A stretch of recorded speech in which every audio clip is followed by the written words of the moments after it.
പാലക്കാട് കോങ്ങാട്ട് ലോറിയും ബൈക്കും കൂട്ടിയിടിച്ച അപകടം.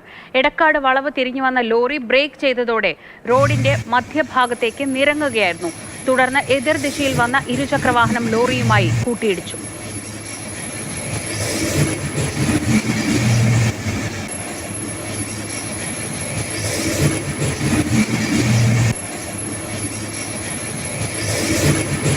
ഗോകുൽ VS വിവരങ്ങളുമായി. ഗോകുൽ, എതിരെ ആ സമയത്ത് ഏത് വണ്ടി വന്നാലും വലിയ അപകടം ഉണ്ടാവുമായിരുന്നു.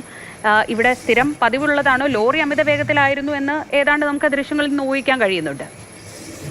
ഈ ഒരു പ്രദേശത്ത് ഇടയ്ക്കിടയ്ക്ക് അപകടം ഉണ്ടാകാറുണ്ടെന്നുള്ളതാണ് പ്രദേശവാസികൾ പറയുന്നത്. കോങ്ങാട് എഴക്കാട് എന്ന് പറയുന്ന മേഖലയാണ്. അങ്ങോട്ട് പോകുന്ന ആ വഴിയിലാണ് ഈ അപകടം ഉണ്ടായത്. അതൊരു കയറ്റവും അതോടൊപ്പം തന്നെ വളവും നിലനിൽക്കുന്ന ഒരു സ്ഥലമാണ്. അവിടേക്ക് ഇങ്ങനെ മഴ ഇന്ന് രാവിലെ ആ മേഖലയിൽ പെയ്ത് റോഡാകെ തന്നെ കുതിർന്ന് കിടക്കുന്ന ഒരു സ്ഥിതിയായിരുന്നു ഉണ്ടായിരുന്നത്. അപ്പൊ ആ ദൃശ്യങ്ങൾ നമുക്ക് കാണുന്ന പോലെ തന്നെ വളരെ പെട്ടെന്ന് ആ ലോറി എത്തുന്നു. പെട്ടെന്നാണ് ആ ലോറി ബ്രേക്ക് ചെയ്യുന്നത്. പിന്നീട് അതിന്റെ നിയന്ത്രണം പൂർണ്ണമായും നഷ്ടപ്പെടുകയായിരുന്നു. അതിന് എതിർദിശയിൽ വന്ന ആ സ്കൂട്ടറിലാണ് ആ ലോറി ഇടിച്ചത്. ഇപ്പോൾ സ്കൂട്ടർ യാത്രികൻ ഒരു സ്വകാര്യ ആശുപത്രിയിൽ ചികിത്സയിലാണ്. തമിഴ്നാട് സ്വദേശിയാണ്. ഇയാളുടെ കൈക്കും കാലിനും പരിക്കേറ്റിട്ടുണ്ട് എന്നുള്ളതാണ് അറിയാൻ കഴിയുന്നത്. ഏതായാലും CCTV ദൃശ്യങ്ങൾ പുറത്തു വന്നിട്ടുണ്ട്.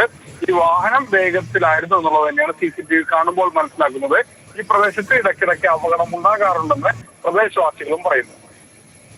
ശരി, ഗോകുൽ VS ആണ് വിവരങ്ങൾ നൽകിയത്. ദൃശ്യങ്ങൾ പേടിപ്പെടുത്തുന്നതാണ്.